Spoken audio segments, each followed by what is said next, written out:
नमस्कार दर्शकों, आप देख रहे हैं न्यूज टुडे, जिसमें हर खबर है जरूरी और हर विश्लेषण है खास। बात करते हैं मुख्य सुर्खियों की। ऑस्ट्रेलिया ने 16 साल से कम उम्र के बच्चों को सोशल मीडिया चलाने से प्रतिबंधित करने वाला दुनिया का पहला कानून पारित किया। देश भर में जनजातीय गौरव दिवस मनाया जा रहा है।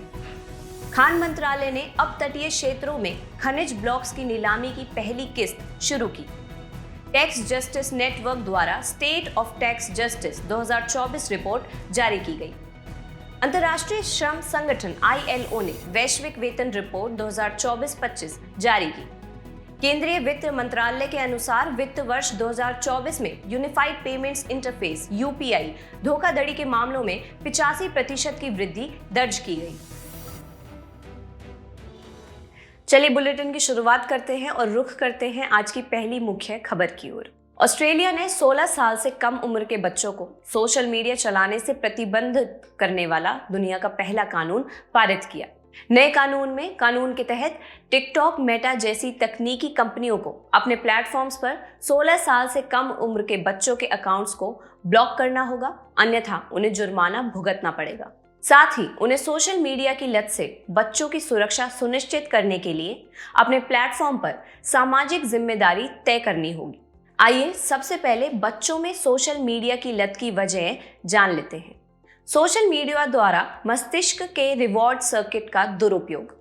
सोशल मीडिया नशे की लत जैसी मानसिक स्थिति का निर्माण करता है। यह डोपामाइन उत्प्रेरणा के माध्यम से सोशल मीडिया से निरंतर जुड़े रहने के लिए प्रेरित करता है। अगला है वास्तविक जीवन में सच्चे भावनात्मक संबंधों की कमी। सच्चे वैयक्तिक संबंधों के विकल्प के रूप में किशोर सोशल मीडिया का रुख करते हैं। चलिए सोशल मीडिया की लत के दुष्प्रभावों पर भी एक नजर डालते हैं। पहला, स्क्रीन टाइम का बढ़ना। डिजिटल माध्यमों पर अधिक समय देने के कारण बच्चों की शारीरिक गतिविधियां कम हो गई हैं। अब ऑनलाइन इंटरैक्शन ने शारीरिक गतिविधियों की जगह ले ली है। इससे वास्तविक जीवन के रिश्तों और सामाजिक कौशल का क्षरण होने का खतरा बढ़ गया है। साथ ही बच्चों में पीछे छूट जाने का डर हावी हो सकता है। दूसरा, कार्य उत्पादकता में कमी और खराब शैक्षणिक प्रदर्शन। अधिक स्क्रीन टाइम की वजह से स्कूल वर्क, खेल, पढ़ाई जैसी कई गतिविधियों के लिए समय कम पड़ जाता है। इसके अलावा मनोवैज्ञानिक प्रभाव। सोशल मीडिया जगत की आदर्श छवियों से जुड़ी उपलब्धियों के लगातार प्रभाव में आने से अवास्तविक अपेक्षाएं जन्म ले सकती हैं। इससे साइबर बुलिंग, आत्मसम्मान की कमी, फोकस और एकाग्रता की कमी जैसी स्थितियां उत्पन्न हो सकती हैं। साथ ही स्वास्थ्य पर प्रभाव। सोशल मीडिया पर अधिक समय बिताने से मस्तिष्क के विकास पर प्रतिकूल प्रभाव पड़ सकता है तथा अवसाद, नींद नहीं आना, खाने की आदतों में बदलाव जैसे विकार उत्पन्न हो सकते हैं। आखिर में नुकसानदेह कंटेंट के प्रभाव में आना, जैसे कि आत्महत्या करने, स्वयं को नुकसान पहुंचाने और चरम विचारों वाले कंटेंट के प्रभाव में आने का खतरा बढ़ जाता है। अब बात करेंगे कि सोशल मीडिया पर प्रतिबंध लगाने से क्या क्या नकारात्मक प्रभाव पड़ते हैं। बच्चे सोशल मीडिया के सकारात्मक प्रभावों से वंचित हो सकते हैं। बच्चे डिजिटल क्षमता व सामाजिक एकीकरण, रचनात्मक अभिव्यक्ति एवं सहयोग आधारित लर्निंग, अभिरुचि आधारित नेटवर्किंग जैसे अवसरों का लाभ नहीं उठा पाएंगे। इसके साथ ही सोशल मीडिया प्लेटफॉर्म्स पर प्रतिबंध की वजह से बच्चे डार्क वेब जैसे असुरक्षित इंटरनेट नेटवर्क के जाल में फंस सकते हैं। चलिए खबर के अंत में सोशल मीडिया पर प्रतिबंध लगाने का वैकल्पिक तरीका क्या है, यह जानते हैं। पहला, कुछ निश्चित आयु समूह के उपयोगकर्ताओं के लिए सोशल मीडिया प्लेटफॉर्म्स द्वारा स्वयं से प्रतिबंध लगाना। फेसबुक की पेरेंट कंपनी मेटा और इंस्टाग्राम ने 13 वर्ष तक के बच्चों के लिए अकाउंट खोलना प्रतिबंधित कर रखा है। साथ ही प्रौद्योगिकी आधारित टूल्स और एप्लीकेशंस को एकीकृत करना। इससे सोशल मीडिया के लाभकारी उपयोग को बढ़ावा मिलता है। आखिर में सर्वोत्तम कार्य पद्धतियों को अपनाना। केरल पुलिस के डिजिटल डी एडिक्शन DDAD केंद्र डिजिटल मीडिया के आदी हो गए बच्चों को निःशुल्क परामर्श प्रदान करते हैं। चलिए बढ़ते हैं अगली मुख्य खबर की ओर। देश भर में जनजातीय गौरव दिवस मनाया जा रहा है। जनजातीय गौरव दिवस प्रत्येक वर्ष 15 नवंबर को आदिवासी नेता और स्वतंत्रता सेनानी भगवान बिरसा मुंडा की जयंती के उपलक्ष्य में मनाया जाता है। यह दिवस भारत के स्वतंत्रता संग्राम में जनजातीय समुदायों के योगदान और भारत की विरासत को संरक्षित करने में उनकी भूमिका का सम्मान करने के लिए मनाया जाता है। चलिए अब विरासत संरक्षण में आदिवासियों की भूमिका भी जान लेते हैं। सांस्कृतिक विरासत की बात करें तो इसमें पहला है मौखिक परंपराएं और कहानी सुनाना। इसका उदाहरण देखें तो U Sier Lapalang the stag of Lapalang की कहानी खासी और पनार जनजातियों के बीच एक प्रसिद्ध लोक कथा है। यह कहानी मानव और प्रकृति के बीच गहरे संबंध तथा प्रकृति के प्रति आदिवासियों की श्रद्धा को उजागर करती है। दूसरा है विविध अनुष्ठानों, त्योहारों और समारोह के वाहक नागाओं के बीच हॉर्निवल महोत्सव का उद्देश्य नागालैंड की अनूठी सांस्कृतिक विविधता और समृद्ध परंपराओं का संरक्षण करना है। ये इसका एक उदाहरण है। तीसरा है पारंपरिक शिल्प और कला रूप। इसका उदाहरण देखें तो इसमें वर्ली जनजातियों द्वारा बनाई गई वर्ली चित्रकारियां मानव और प्रकृति के बीच गहरे संबंध को दर्शाना शामिल है। चौथा है पारंपरिक चिकित्सा। आदिवासी लोगों को अलग अलग पादपों के औषधीय गुणों के बारे में काफी जानकारी होती है। इस जानकारी का इस्तेमाल वे लोग हड्डी टूटने, सांप के काटने, मांसपेशियों में दर्द, बुखार, सिर दर्द और शरीर की सूजन आदि के इलाज के लिए करते हैं। अगला है जैव विविधता संरक्षण। इसमें पहला है संरक्षित क्षेत्रों का संरक्षण।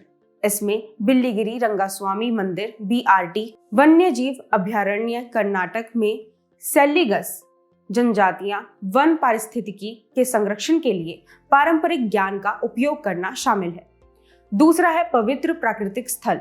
जादुई धार्मिक विश्वास के कारण आदिवासियों द्वारा पेड़ पौधों को उनके प्राकृतिक पर्यावास में संरक्षित किया जाता है, क्योंकि वह उन्हें देवी देवताओं या पूर्वजों का निवास स्थान मानते हैं। उदाहरण के लिए खासी जनजाति द्वारा माफलांग पवित्र वन को 800 वर्षों से संरक्षित किया जा रहा है। खासी लोग इस जगह को देवता लाबासा का निवास स्थान मानते हैं। तीसरा है वन्यजीव संरक्षण प्रथाएं। उदाहरण के लिए बिश्नोई समुदाय के लोग काले हिरण, चिंकारा जैसे जीवों की रक्षा करते हैं। भारत सरकार द्वारा शुरू की गई पहले भी देखें तो जनजातीय भाषाओं, परंपराओं और औषधीय प्रथाओं पर अनुसंधान एवं विकास को बढ़ावा देने के लिए जनजातीय अनुसंधान संस्थाओं TRIs को समर्थन किया जा रहा है। जनजातीय उत्पादों के लिए विपणन सेवाएं प्रदान करने हेतु tribals cooperative marketing development federation of India limited TRIFED नामक संस्था की स्थापना की गई है। और अंत में जनजातीय ज्ञान को एक व्यवहार्य आर्थिक गतिविधि में बदलने के लिए प्रौद्योगिकी उपायों और आदिवासियों के पारंपरिक ज्ञान एवं कौशल का उपयोग करने हेतु प्रधानमंत्री वन धन योजना शुरू की गई है। खान मंत्रालय ने अपतटीय क्षेत्रों में खनिज ब्लॉक्स की नीलामी की पहली किस्त शुरू की। यह भारत के अन्य आर्थिक क्षेत्र EEZ के भीतर देश के व्यापक अपतटीय खनिज संसाधनों की खोज में एक बड़ा कदम है। सबसे पहले अपतटीय खनन नीलामी का मुख्य विवरण जान लेते हैं। खनिज ब्लॉक्स नीलामी में अरब सागर और अंडमान सागर में मौजूद 13 खनिज ब्लॉक्स शामिल हैं। साथ ही खनिजों के प्रकार और संबंधित क्षेत्र के बारे में भी जान लेते हैं। निर्माण क्षेत्र में प्रयुक्त होने वाली रेत केरल व अरब सागर के तटों के निकट, चूना मिट्टी गुजरात व अरब सागर के तटों के निकट, पेलीमेटालिक नोड्यूल्स और क्रस्ट ग्रेट निकोबार द्वीप समूह एवं अंडमान सागर के तट के निकट आदि शामिल हैं। इसी के साथ बात करते हैं अपतटीय खनन या गहरे समुद्र में खनन के बारे में। इसमें गहरे समुद्र नितल से 200 मीटर से अधिक की गहराई पर खनिज भंडार का खनन किया जाता है। भारतीय भूवैज्ञानिक सर्वेक्षण GIS ने अपतटीय खनन की क्षमता वाले लगभग 6 लाख वर्ग किलोमीटर अपतटीय क्षेत्र की पहचान की है। अब जानते हैं कि भारत के लिए अपतटीय खनन का महत्व क्या है। पहला, भारत के अपतटीय खनिज भंडारों में सोना, हीरा, तांबा, निकल, कोबाल्ट, मैग्नीज और दुर्लभ भू तत्व शामिल हैं, जो किसी देश के विकास के लिए आवश्यक हैं। साथ ही अपतटीय खनन से खनिजों की उपलब्धता बढ़ेगी, जिसके परिणाम स्वरूप कई महत्वपूर्ण खनिजों में देश आत्मनिर्भर बनेगा। इसके अलावा इससे भारत की नीली अर्थव्यवस्था को बढ़ावा मिलेगा और आयात पर निर्भरता कम होगी। अंत में यह खनिज अवसंरचना के विकास, उच्च तकनीकी विनिर्माण और ग्रीन एनर्जी ट्रांजिशन के लिए महत्वपूर्ण है। इसी के साथ अब तटीय खनन में चुनौतियों के बारे में भी जान लेते हैं। निजी भागीदारी का अभाव, दूसरा अत्यधिक कुशल श्रम और पूंजी की आवश्यकता तथा पर्यावरणीय चुनौतियां जैसे पर्यावास का विनाश, समुद्री पारिस्थितिकी तंत्र में व्यवधान आदि। खबर के अंत में अब तटीय खनन के लिए उठाए गए कदम की बात करते हैं। इसमें पहला national geological data repository NGDR portal है। यह पोर्टल एक केंद्रीकृत डिजिटल प्लेटफॉर्म है जो GIS के माध्यम से भूवैज्ञानिक अन्वेषण डेटा प्रदान करता है। दूसरा डीप ओशन मिशन है। इस मिशन का उद्देश्य पॉलीमेटालिक नोड्यूल्स का पता लगाना और उनका निष्कर्षण करना है। और अंतिम अपतटीय क्षेत्रक खनिज संसाधनों का अस्तित्व नियम 2024 है। इसके अंतर्गत अन्वेषण के चरणों तथा खनिज संसाधनों एवं भंडार के वर्गीकरण को परिभाषित किया गया है। आइए बढ़ते हैं अगली मुख्य खबर की ओर। टैक्स जस्टिस नेटवर्क द्वारा state of tax justice 2024 report जारी की गई। यह रिपोर्ट वैश्विक स्तर पर कर संबंधी दुरुपयोग के कारण होने वाले बड़े वित्तीय नुकसान और वैश्विक स्तर पर कर संबंधी सुधारों को उजागर करती है। आइए इस रिपोर्ट के मुख्य बिंदुओं पर एक नजर डालते हैं। वैश्विक स्तर पर कर संबंधी दुरुपयोग के कारण देशों को प्रति वर्ष 492 बिलियन अमेरिकी डॉलर का नुकसान हो रहा है। इसमें से 2/3 यानी 347.6 बिलियन अमेरिकी डॉलर का नुकसान बहुराष्ट्रीय कंपनियों द्वारा किया जाता है। ये कंपनियां अपने लाभ को ऐसे देशों में स्थानांतरित करती हैं जहां कर दरें बहुत कम होती हैं, ताकि कम कर का भुगतान करना पड़े। शेष 1/3 यानी 144.8 बिलियन अमेरिकी डॉलर का नुकसान उन धनी व्यक्तियों के कारण होता है जो अपनी संपत्ति को विदेशों में छुपाते हैं। 43% नुकसान 8 प्रमुख OECD सदस्य देशों के कारण होता है जो यूनाइटेड नेशन टैक्स कन्वेंशन का विरोध कर रहे हैं। इन देशों में Australia, Canada, Israel, Japan, New Zealand, दक्षिण कोरिया, यूनाइटेड किंगडम और अमेरिका शामिल हैं। निरपेक्ष रूप से ग्लोबल नॉर्थ के देशों को सबसे ज्यादा कर राजस्व का नुकसान होता है, जबकि ग्लोबल साउथ के देशों को अपने कुल कर राजस्व के सबसे बड़े हिस्से का नुकसान होता है। इस प्रकार की कर हानि के परिणाम स्वरूप सार्वजनिक सेवाओं की उपलब्धता सीमित होती है, देशों के बीच असमानता बढ़ती है तथा घरेलू कारोबार सीमित हो जाता है। आइए इस रिपोर्ट में की गई नीतिगत सिफारिशें भी जान लेते हैं। इसके तहत यूनाइटेड नेशन टैक्स कन्वेंशन को अपनाना चाहिए। यह वैश्विक स्तर पर समावेशी अंतर्राष्ट्रीय कर नियमों की स्थापना करेगा। साथ ही यह सीमा पार कर चोरी को रोकेगा और प्रगतिशील राष्ट्रीय कराधान को भी बहाल करेगा। संयुक्त राष्ट्र अंतर्राष्ट्रीय कर सहयोग फ्रेमवर्क कन्वेंशन पर 2025 में वार्ता शुरू की जाएगी, जो 2027 में संपन्न होगी। अतिरिक्त लाभ और संपत्ति पर कर लगाने से आर्थिक असमानता में कमी तथा एकाधिकार की शक्ति सीमित हो सकती है। साथ ही इससे समाज में सबसे अधिक लाभ कमाने वाले लोगों द्वारा सामाजिक कल्याण में अनुपातिक रूप से योगदान सुनिश्चित हो सकता है। आइए आखिर में वैश्विक कर सुधार के बारे में भी जान लेते हैं। पहला है आर्थिक सहयोग एवं विकास संगठन OECD की वैश्विक न्यूनतम कर GMT नीति। इसमें कॉर्पोरेट मुनाफे पर 15% की न्यूनतम प्रभावी दर से कर लगाने का प्रावधान किया गया है।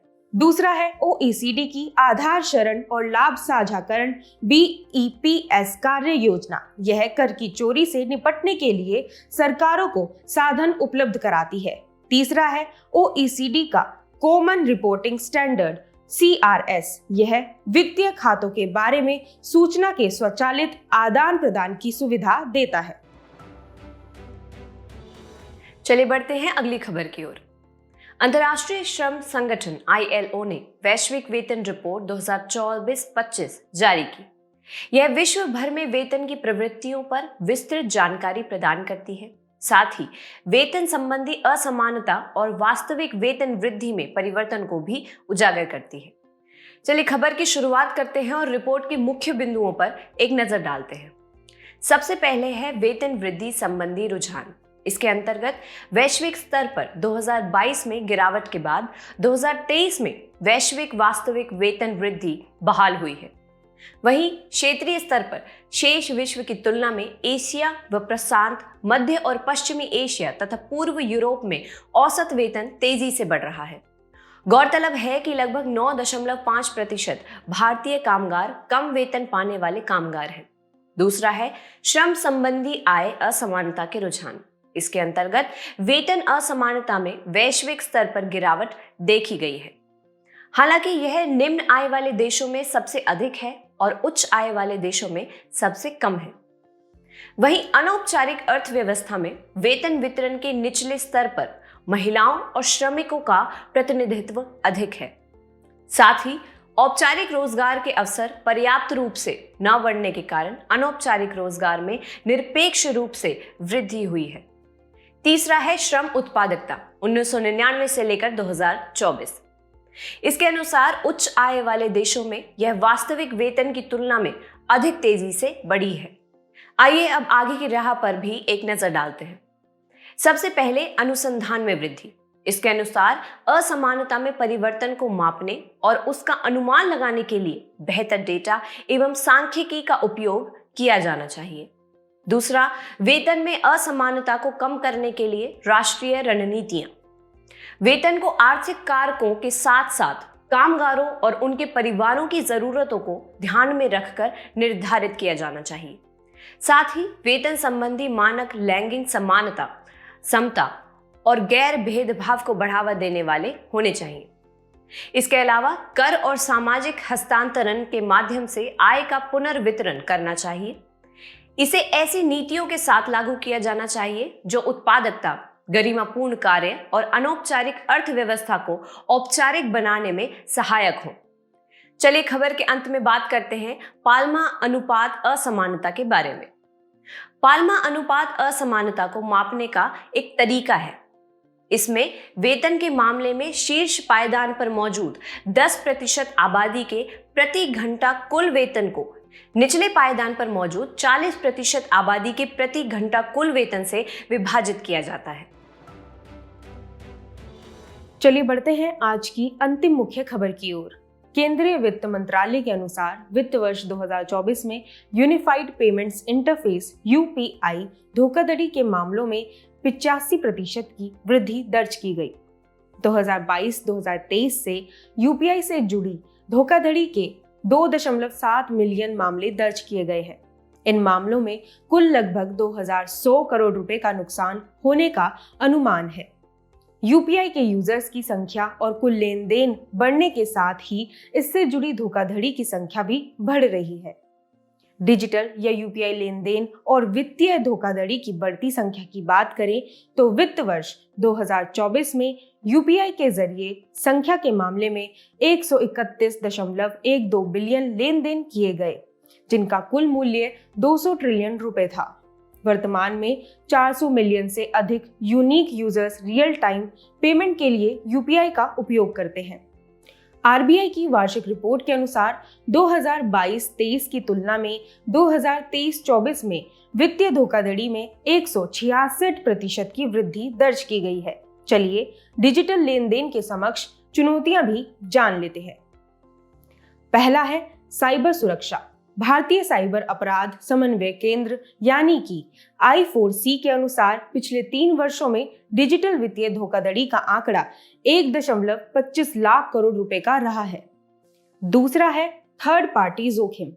यह खतरा इंटरनेट प्लेटफॉर्म्स पर एकाधिकार रखने वाले या डिजिटल बैंकिंग सॉल्यूशंस प्रदान करने वालों से हो सकता है। तीसरा है डिजिटल साक्षरता का अभाव। शहरों की 37.1% आबादी इंटरनेट का उपयोग करने में सक्षम है, वहीं ग्रामीण क्षेत्रों में यह अनुपात केवल 13% है। चौथा है अन्य चुनौतियां। डिजिटल अवसंरचनाओं की कमी है, अलग अलग डिजिटल पेमेंट प्लेटफॉर्म्स के बीच समन्वय का अभाव है आदि। आइए साइबर धोखाधड़ी को रोकने के लिए पहले भी जान लेते हैं। पहला है भारतीय साइबर अपराध समन्वय केंद्र यानी I4C की स्थापना। इसे केंद्रीय गृह मंत्रालय के तहत स्थापित किया गया था। इसका उद्देश्य साइबर अपराध की घटनाओं से निपटना है। दूसरा है Indian computer emergency response team यानी CERT-IN। यह कंप्यूटर की सुरक्षा में सेंध लगने पर जवाबी कार्रवाई करने वाली भारत की राष्ट्रीय नोडल एजेंसी है। तीसरा है प्रधानमंत्री ग्रामीण डिजिटल साक्षरता अभियान यानी PMG दिशा। इसका उद्देश्य ग्रामीण भारत में डिजिटल साक्षरता को बढ़ावा देना है। चौथा है साइबर स्वच्छता केंद्र। यह बॉटनेट संक्रमण का पता लगाकर एक सुरक्षित साइबर स्पेस बनाने पर केंद्रित है। आइए UPI से जुड़ी धोखाधड़ी के प्रकार को देखते हैं। पहला है फिशिंग अटैक। यह धोखाधड़ी का सबसे आम तरीका है। इसके तहत साइबर अटैकर्स यूजर्स को लुभाने के लिए फिशिंग ईमेल, मैसेज आदि भेजते हैं। दूसरा है मेलवेयर अटैक। स्मार्टफोन दुर्भावनापूर्ण सॉफ्टवेयर की चपेट में आ जाते हैं। इससे UPI लेन देन असुरक्षित हो जाता है। तीसरा है सोशल इंजीनियरिंग फ्रॉड। इसके तहत धोखेबाज यूजर्स के भरोसे का फायदा उठाते हैं और संवेदनशील जानकारी प्राप्त करने के लिए जल्दबाजी करते हैं या भय पैदा करते हैं। चौथा है विशिंग या वॉइस फिशिंग। धोखेबाज लोग कॉल के जरिए स्वयं को बैंक अधिकारी या UPI सेवा प्रदाता बताकर उपयोगी जानकारी प्राप्त कर लेते हैं और फिर पैसे ट्रांसफर कर लेते हैं। चलिए बढ़ते हैं हमारे खास सेगमेंट सुर्खियों में रहे व्यक्तित्व की तरफ। 28 नवंबर को ज्योतिराव फुले की पुण्यतिथि थी। चलिए ज्योतिराव फुले के बारे में जान लेते हैं। इनका जन्म महाराष्ट्र के सतारा में हुआ था। उन्होंने सावित्रीबाई फुले के साथ मिलकर एक समाज सुधारक के रूप में कार्य किया। इसके अलावा उन्होंने छुआछूत जैसी सामाजिक बुराइयों का विरोध किया और महिला शिक्षा को बढ़ावा दिया। आइए इनके कुछ प्रमुख योगदान भी देख लेते हैं।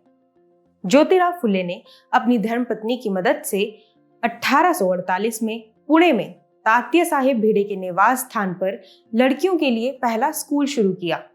जातिगत समानता का प्रचार करने के लिए उन्होंने 1873 में सत्यशोधक समाज की स्थापना की। उन्होंने कुछ पुस्तकें भी लिखी, जैसे गुलामगिरी, सार्वजनिक सत्य धर्म आदि। हम उनसे समानता, करुणा, नेतृत्व आदि सामाजिक मूल्य सीख सकते हैं। चलिए बुलेटिन के आखिर में बढ़ते हैं आज की संक्षिप्त सुर्खियों की तरफ। केंद्रीय संस्कृति मंत्रालय ग्लोबल इंगेजमेंट स्कीम का क्रियान्वयन कर रहा है। इस स्कीम का उद्देश्य दुनिया भर में भारत की समृद्ध सांस्कृतिक विरासत को बढ़ावा देना है। संचार राज्य मंत्री ने राज्यसभा में एक प्रश्न के उत्तर में डिजिटल भारत निधि के बारे में विस्तृत जानकारी दी। पहले इस निधि को universal service obligation fund USOF के नाम से जाना जाता था। इसका उद्देश्य दूर संचार सेवाओं से वंचित ग्रामीण, रिमोट और शहरी क्षेत्रों में दूर संचार सेवा की पहुंच और वितरण को बढ़ावा देकर यूनिवर्सल सर्विस का लक्ष्य प्राप्त करना है। सुप्रीम कोर्ट ने कहा है कि किसी धर्म में सच्ची आस्था के बिना केवल आरक्षण का लाभ उठाने के लिए किया गया धर्मांतरण संविधान के साथ धोखाधड़ी है। इंडियन आर्मी ने एकलव्य ऑनलाइन डिजिटल प्लेटफॉर्म शुरू किया। इसका उद्देश्य इंडियन आर्मी के वर्ष 2024 की थीम प्रौद्योगिकी अपनाने का वर्ष के अनुरूप सेना के अधिकारियों को तकनीकी प्रशिक्षण प्रदान करना है। केंद्र सरकार कॉर्पोरेट औसत ईंधन दक्षता CAFE मानदंडों का उल्लंघन करने की वजह से कुछ कार विनिर्माताओं पर जुर्माना लगा सकती है। CAFE मानदंड उत्सर्जन मानकों का एक समूह है जो एक वित्तीय वर्ष में किसी कार विनिर्माता के सभी वाहनों द्वारा उत्सर्जित कार्बन डाइऑक्साइड CO2 की मात्रा को निर्धारित करता है। केरल में कोरगा जनजाति को ऑपरेशन स्माइल प्रोजेक्ट के तहत भूमि का स्वामित्व दिया जाएगा। यह जनजाति केरल के कासरगोड जिले और कर्नाटक में पाए जाने वाले विशेष रूप से कमजोर जनजातीय समूहों PVTGs में से एक है। अंडमान और निकोबार द्वीप समूह की जारवा जनजाति को पहली बार मतदाता सूची में नामांकित किया गया है। इस जनजाति की अनुमानित आबादी 341 है। यह दक्षिण और मध्य अंडमान द्वीपों के पश्चिमी तटों पर निवास करती है। भारत ने परमाणु पनडुब्बी INS अरिघात से K4 बैलिस्टिक मिसाइल का सफल परीक्षण किया। यह परमाणु सक्षम और सबमरीन से लॉन्च होने वाली बैलिस्टिक मिसाइल SLBM है। इसे अंडर वाटर प्लेटफॉर्म से लॉन्च करने के लिए डिजाइन किया गया है। जाने से पहले आपकी समझ की परीक्षा के लिए डालते हैं एक नजर हमारे स्पेशल सेगमेंट प्रश्नोत्तरी पर।